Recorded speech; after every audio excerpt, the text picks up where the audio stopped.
Hello everyone, कैसे हैं आप सभी। I hope you all are doing well.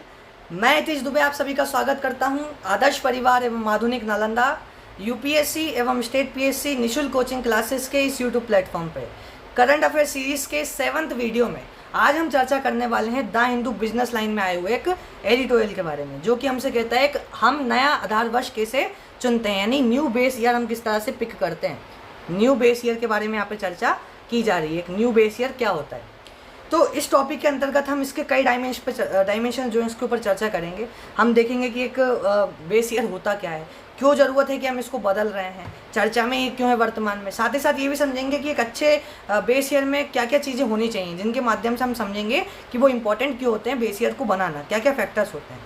इन सब चीज़ों में आगे बढ़ने से पहले सबसे पहले हमको इम्पोर्टेंट समझना ये है कि हमारे लिए इम्पोर्टेंट क्यों है, पढ़ी क्यों रहे हैं हम ऐसी चीज़ को। ठीक है, तो ये हमारे लिए इम्पोर्टेंट बन जाता है क्योंकि हमारी जो इकोनॉमी वाला पोर्शन है जीएस पेपर 3 में जो पहली यूनिट कहती है वो क्या कहती है, Indian economy and issues relating to planning, यानी योजना से संबंधित जो मुद्दे हैं। अभी प्लानिंग और प्लानिंग से संबंध में जो मुद्दा आता है ये इसके लिए हमारे लिए इम्पोर्टेंट बन जाता है, इसलिए हम आज जो है इस पर चर्चा कर रहे हैं। सर्वप्रथम देखते हैं कि ये चर्चा में क्यों है, क्यों हमें जो एडिटोरियल है किस विषय में लिखा गया है।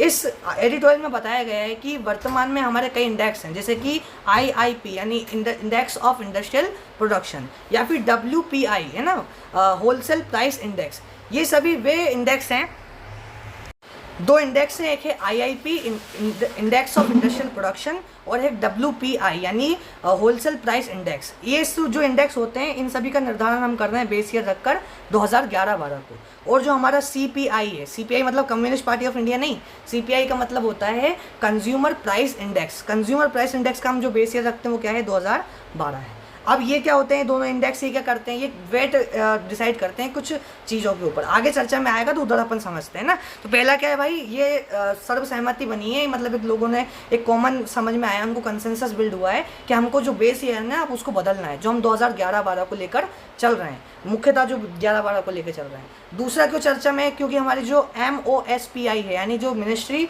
Of statistics and programme implementation, सांख्यिकी और कार्यक्रम क्रियान्वयन मंत्रालय जो है वो भी ये चर्चा कर रहा है कि हमारा जो बेस ईयर उसको चेंज कर 2017-18 उसके लिए विचार कर रहा है। अभी कंफर्म नहीं है, विचार कर रहा है उसके ऊपर। लेकिन इसमें दिक्कत क्या है 2017-18 वाले बेस ईयर में, इसमें दिक्कत ये उभर के आ रही है कि इस ईयर में, ये 2 ईयर्स थे, साथ ही साथ 2019 भी, हालांकि इन सभी ईयर्स में देखने को मिल रहा है हमारी जो डीमोनेटाइजेशन हमने करी थी, नोटबंदी करी थी, उसका इम्पैक्ट। और ये एक अच्छे बेस ईयर के लिए अच्छा नहीं होगा।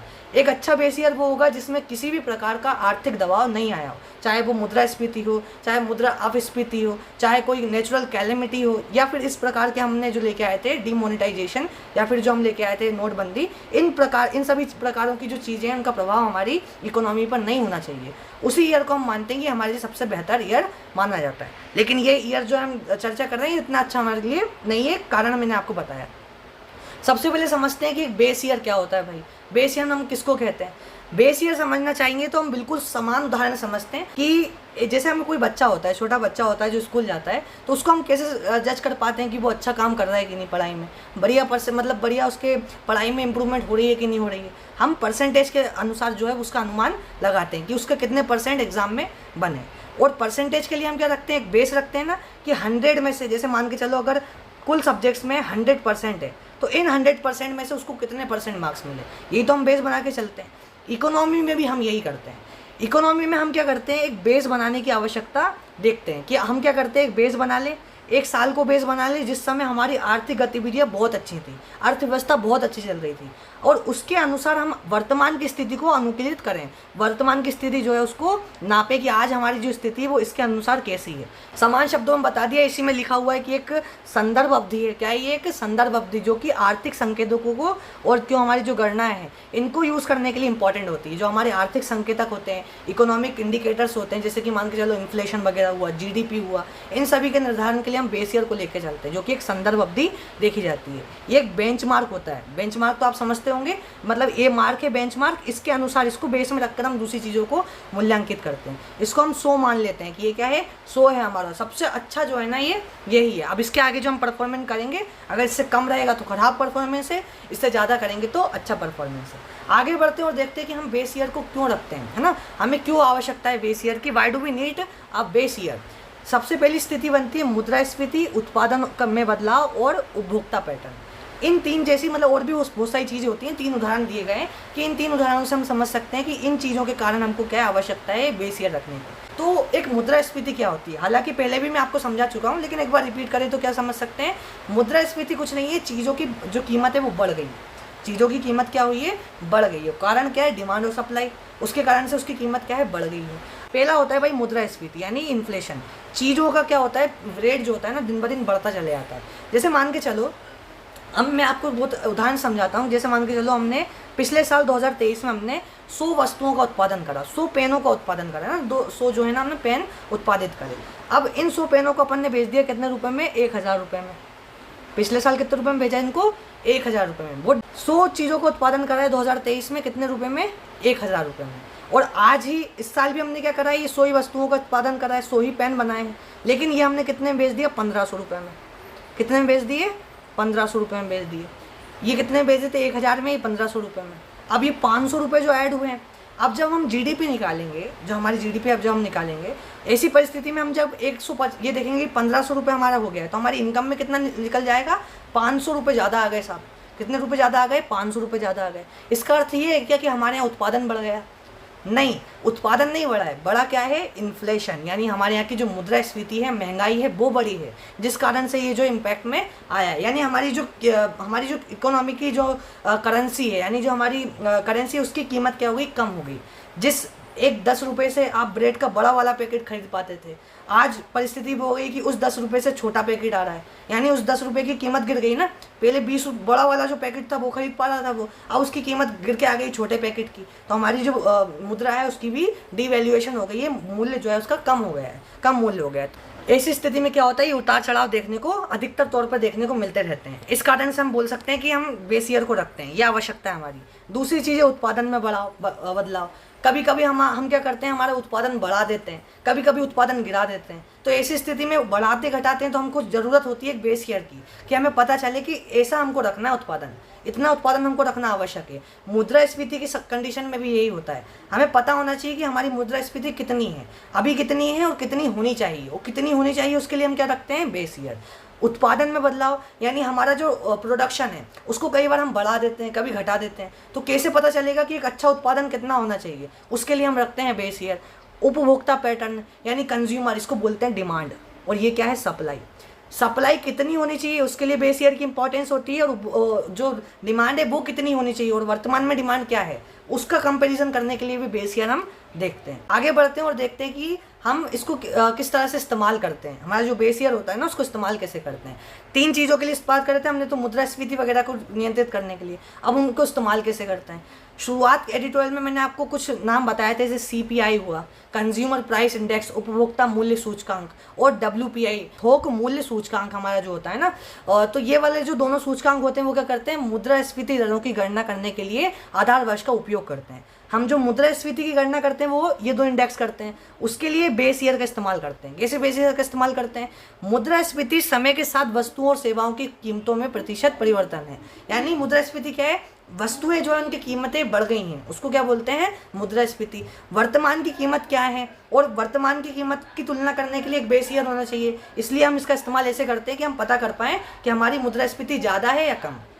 आगे बढ़ते हैं और देखते हैं जीडीपी मापन में हम इसका इस्तेमाल कैसे करते हैं। जीडीपी क्या है भाई, एक वस्तु और सेवाओं का उत्पादन एक देश के अंदर, एक साल में एक देश के अंदर वस्तु और सेवाओं का उत्पादन क्या अंतिम मौद्रिक मूल्य, यानी जो फाइनल जो उसका प्राइस होता है, फाइनल वैल्यू जो होती है, अंतिम मौद्रिक जो उसका मूल्य होता है, उसको हम क्या बोलते हैं, जीडीपी बोलते हैं। जीडीपी के निर्धारण के लिए भी हम क्या करते हैं, इसका इस्तेमाल करते हैं। किस प्रकार से करते हैं, हम जीडीपी को कैसे माने कि हमारी जीडीपी अच्छी चल रही है, बुरी चल रही है। उसके लिए हमें आवश्यक है ना कि एक बेस ईयर हमारे पास हो, जिससे हमको समझ में आए कि जीडीपी जो है वो सही है कि नहीं चल रही है। क्या लिखा है इसमें, सकल घरेलू उत्पाद किसी देश के आर्थिक उत्पादन को मापता है, यानी जो उत्पादन हो रहा है वस्तु सेवाओं को, उसको नापता है। आधार वर्ष की जीडीपी विकास दरों की गणना के लिए एक संदर्भ के रूप में प्रयोग करी जाती है। कैसे पता चलेगा जीडीपी अच्छी चल रही है, पहले एक बेस ईयर जरूरी होगा ना, उसलिए। उत्पादन, उपभोग और निवेश में परिवर्तन का मूल्यांकन आधार वर्ष के सापेक्ष में किया जाता है। हमारा उपभोग कितना हो रहा है, यानी हम कितना कंज्यूम कर रहे हैं, डिमांड कैसी है, सप्लाई सप्लाई कैसी है, उत्पादन कैसा है, साथ ही साथ जो इन्वेस्टमेंट है वो कैसी है, वो समझ में आने के लिए हमें इंपॉर्टेंट रहता है जो जीडीपी मापन है उसके लिए बेस। नेक्स्ट बात करते हैं हमारी भारित सूचकांक के बारे में, यानी जो हमारे वेटेड इंडिकेटर्स होते हैं वो क्या है, मतलब जो हमारे भारित सूचकांक है वो किस प्रकार से प्रभाव डालते हैं। दो सूचकांक है जो मैंने आपको पहले ही बताया, CPI और WPI। ये दोनों सूचकांक का काम होता है कि ये डिसाइड करें कुछ वस्तुएं, जैसे कि मान के चलो खाना है, आवास है, यानी जो रहने का वो होता है, परिवहन जो होता है, ये हमारी इकोनॉमी में कितना मतलब इन्वेस्ट कर रहे हैं, कितना इनका प्रभाव है, उनका भार डिसाइड करना कि साहब परिवहन हमारे इकोनॉमी में इतना भार रखता है, इतना वेट रखता है। इस भार निर्धारण के लिए भी हमारे पास होना चाहिए ना कि इस साल मान के चलो हमारा परिवहन जो है वो इतना भार रखता है, X भार रख रहा है ना। अब ये X जो है वो अच्छा है या बुरा है, कैसा पता चलेगा? जब हमारे पास एक Z हो, यानी जो एक बेस ईयर है वो हो कि हाँ ये बेस ईयर है, इसकी तुलना में X जो है वो अच्छा है या फिर बुरा है। नेक्स्ट समझते हैं, देखते हैं कि क्या क्या चैलेंजेस हैं एक पुराने आउटडेटेड जो बेस ईयर होता है उसके बारे में। मैं आशा करता हूँ एक बेस ईयर आपको डिटेल में समझ में आया होगा। अब चर्चा कर रहे हैं, इस एडिटोरियल में बताया गया है कि एक बेस ईयर में क्या क्या समस्या देखने को मिलती हैं। पहली बात है कि भाई 13 साल पुराना है। दूसरी चुनौती इसमें ये आती है कि यह उत्पादन और उपभोग की संरचना पर 3 से 4 साल में काफ़ी बदलाव आ जाता है। यदि हम देखें पहला मुद्दा क्या बोलता है, पहला मुद्दा कहना चाह रहा है कि अगर हमारा इंडिकेटर पुराना होगा, पुराना मतलब अपने बेस ईयर रखा है 2012-13 में, बताइए क्या 2012-13 में जो GCC है ना, जो मैंने आपको बताया था ग्लोबल कैपेबिलिटी सेंटर्स, वो भारत में इस स्थिति में थे क्या जो आज वर्तमान में है? क्या AI उस समय आया था? क्या टेक्नोलॉजी का डेवलपमेंट जो आज है उतना वहाँ पे हुआ था? नहीं हुआ था।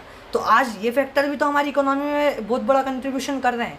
तो ये जो 2011 और 12 का जो इंडिकेटर जो हम बेस ईयर लेके चल रहे हैं, क्या ये संदर्भित कर सकता है आज की स्थिति को?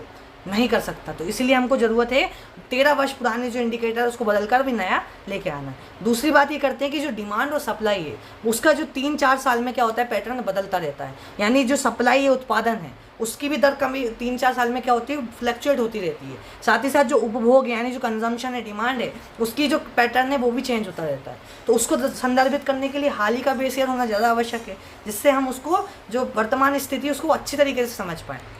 आगे बढ़ते हैं और देखते हैं कि एक अच्छा बेस ईयर क्या होता है। सीधी सी अर्थ है, यहाँ पे आपसे अगर ये भी प्रश्न पूछा जाए कि एक अच्छा बेस ईयर क्या होगा, उनके अंदर क्या क्या गुण होने चाहिए, तो आप ये बता सकते हैं। यदि ये पूछा जाए कि अच्छे बेस ईयर के मतलब मापन के लिए किन किन चीज़ों को देखा जाता है, तो उनको बता सकते हैं आप किन किन चीज़ों को देखा जाता है। पहली चीज़ है प्रासंगिकता, यानी रेलेवेंस। वर्तमान में वो रेलेवेंट होना चाहिए। यदि वर्तमान में क्या है वो अगर मान के चलो वर्तमान में AI आ गया है, टेक्नोलॉजी आ गई है, तो उस बेस ईयर में पर्टिकुलरली वो टेक्नोलॉजी, वो AI, वो पर्टिकुलर जो चीज़ें थी वो भी इकोनॉमी में पार्टिसिपेट कर रही हों, वो जो फैक्टर्स हो वो बेस ईयर में काम करते हैं, उसके लिए रेलेवेंट हो, वर्तमान के लिए प्रासंगिक हो। अभी के समय की हो, ऐसा ना हो कि ज़्यादा लंबा समय लग गया हो, अभी वर्तमान में आया हो, ज़्यादा लंबा समय ना हो, जो हमारे रिसेंटली हमें वो बेस ईयर देखने को मिला हो। दूसरी होती है संरचनात्मक परिवर्तन। जैसे संरचनात्मक परिवर्तन यानी डिमांड और सप्लाई, डिमांड और सप्लाई का जो वो है वो बराबर, डिमांड जितनी हो रही है उतनी ही सप्लाई देखने को मिल रही हो। डिमांड और सप्लाई बार बार चेंज नहीं हुई हो उसमें साल में, ऐसा ना हुआ हो कि जनवरी से फरवरी तक डिमांड जो है वो बहुत ज़्यादा थी, फिर वो बाद में जाके नीचे गिर गई, सप्लाई भी ऐसी फ्लक्चुएट हो गई साल भर में। ऐसा बेस ईयर अच्छा नहीं होता। अच्छा बेस ईयर वो होता है इसमें डिमांड और सप्लाई क्या हो, ये संरचनात्मक तौर पर मतलब अच्छी स्थिति में हो। थर्ड पॉइंट क्या कहता है? थर्ड पॉइंट कहता है मुद्रास्फीति का रुझान, यानी हमारा जो इन्फ्लेशन होता है उसका देखा जाता है, क्या इन्फ्लेशन ज़्यादा तो नहीं है उस समय, इन्फ्लेशन कम तो नहीं है। यदि इन्फ्लेशन कम होगा तो क्या होगा, डिफ्लेशन यानी मुद्रा अपस्फीति हो जाएगी। तो मुद्रास्फीति या मुद्रा अपस्फीति की स्थिति तो नहीं है। यदि नहीं है तो वो हमारे लिए एक अच्छा बेस ईयर बनने के लिए बन सकता है, एक आधार ईयर जो हमारे आधार वर्ष बनने के लिए गुण रखता है वो ईयर। नेक्स्ट देखते हैं, चौथा क्या बोलता है, नीति निर्माण में निहितार्थ, यानी जो ये बेस ईयर हम निहित मतलब बनाते हैं इसका इम्प्लीकेशन हमारी पॉलिसी पे बहुत ज़्यादा होता है। ये जो बेस ईयर हम बनाएंगे कैसे होगी, मुख्यतः हमारी जो मौद्रिक नीति होती है ना, हमारी मॉनेटरी पॉलिसी जो होती है उसके लिए बहुत इंपॉर्टेंट होता है जो बेस ईयर, क्योंकि आप उस बेस ईयर के अकॉर्डिंगली क्या करोगे, रेपो रेट वगैरह जो है उनका इस्तेमाल करोगे, बढ़ाओगे घटाओगे, देखोगे कि वर्तमान में मार्केट में पैसे ज़्यादा हैं या नहीं है। उसके लिए हमारे पास एक स्टैंडर्ड बेस होना चाहिए, उसके लिए हमारे लिए इंपॉर्टेंट होते हैं। यानी जो भी हम नीति बनाते हैं उसके लिए ये बहुत इंपॉर्टेंट होते हैं। तो हम क्यों ना ऐसा देखा जाए कि हमारा जो अर्थ मतलब जो आधार वर्ष है वो नीति निर्माण में एक अच्छा प्रभाव डाले, प्रतिकूल ना डाले, वो अच्छा अनुकूल प्रभाव जो हमारी नीति निर्माण है उस पर डाले, ऐसा बेस ईयर हमको चाहिए। नेक्स्ट देखते हैं जो है भारत सूचकांक, यानी जो CPI WPI जो मैंने आपको बताया था, इन सब के लिए भी इंपॉर्टेंट हो कि WPI CPI के लिए जो हम आधार रख रहे हैं, कहीं ऐसा ना हो कि जो WPI CPI है उसका जो आधार है वो बिगड़ जाए। क्या लिखा हुआ है इसमें पढ़ लेते हैं। सूचकांक जैसे कि WPI CPI विभिन्न वस्तुओं को भार प्रदान करते हैं, जो मैंने आपको पहले ही बताया। आधार वर्ष का भार तुलना के लिए संदर्भ में प्रयोग संदर्भ के रूप में कार्य करता है। एक आधार वर्ष में इन उतार चढ़ावों को ध्यान में रखना चाहिए, यानी हमें एक आधार वर्ष में ये ध्यान रखना चाहिए कि जो उतार चढ़ाव हम देखने को मिल रहा है ना भारत सूचकांक में, इन CPI WPI में, इनको ध्यान में रखना चाहिए उसमें देखते हुए कि इनका जो प्रभाव है वो किस प्रकार से पड़ रहा है। वही जो मैंने आपको बताया कि समय अनुकूल होना चाहिए, ज़्यादा लेट ना हो, अभी का इस आसपास कई साल हो, जैसे कि वर्तमान में कई लोग कह रहे हैं 2019 को लाने का, कि 2019 जो है उसको टेम्परेरी बेसिस पे बना दो। टेम्परेरी मतलब अभी के लिए बना दो, क्योंकि 2019 में भी दिक्कत क्या देखने को मिल रही थी, जो हमने डिमोनेटाइजेशन करा था उसका प्रभाव जो है 2019 को भी देखने को मिल रहा था। तो ऐसे स्थिति में 2019 जो है उसमें ये प्रभाव देखने को मिल रहा है। लेकिन अभी हम देखें 2020 है ना, 2019 के बाद क्या है, 2020, 21, 22 यहाँ पे क्या था, कोरोना का प्रभाव देखने को मिला। 23 में जो है वो इंटरनेशनल प्रभाव देखने को मिल गए, जो 24 जो है उसमें भी देखने को मिल रहा है, जो भी वर्तमान में चल रहा है, जो होती विद्रोही हैं, रेड सी में जो वो चल रहा है, इजराइल ने जो धमकी दे दी है ना उसको बंद करने की, तो ये सारी चीज़ें जो है वो वर्तमान में भी देखने को मिल रही है। यानी शुरुआत में हम देखें कौन सा 16 में हम क्या लेके आए थे, डिमोनेटाइजेशन, तो 16, 17, 18 ये 3 ईयर तो बहुत ज़्यादा प्रभावित रहे। 19 जो था उसमें प्रभाव था लेकिन थोड़ा कम था। 20 में आ गया कोरोना, 19 के एंडिंग में आ गया था लेकिन 20 में मान के चलते हैं कोरोना आ गया। 21, 22 उस पर इम्प्लीमेंटेशन देखने को मिला। 23 और 24 आज अब इंटरनेशनल इश्यूज़ के कारण हमारे यहाँ क्या है, रेट जो है इकोनॉमी के वो फ्लक्चुएट हो रहे हैं। तो सबसे अच्छा जो है ना इन सभी ईयर्स में सबसे अच्छा माना जा रहा है 2019, इसलिए माना जा रहा है कि 2019 को भी टेम्परेरी बेसिस के लिए 2019 को रख सकते हैं।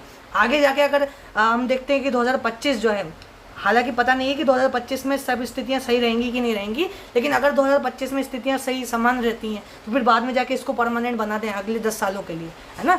नेक्स्ट मतलब पिछली बार हमने जो ये चेंज करा था ना, वो करा था हमने 2015 में। कब चेंज करा था, 2015 में। जब हमने 2015 में 2004-5 का जो हम लेके चल रहे थे पुराना बेस ईयर, उसको चेंज कर 2011-12 करा था।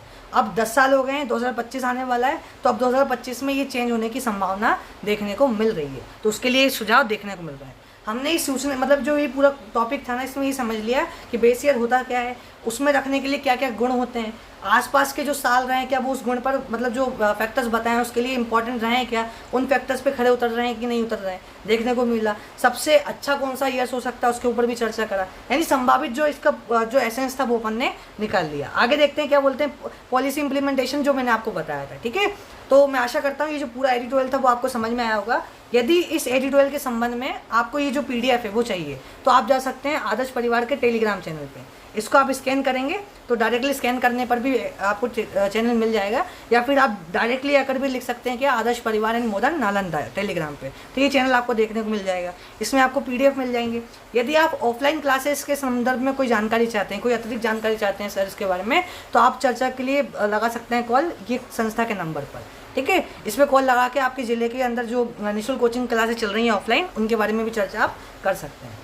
आज की चर्चा की समाप्ति करेंगे थॉट ऑफ द डे से, परीक्षित भारती सर के कथन से, जो कि है अच्छी शुरुआत तुरंत कर देनी चाहिए, है ना, क्योंकि अच्छे काम का फल भी अच्छा ही होता है।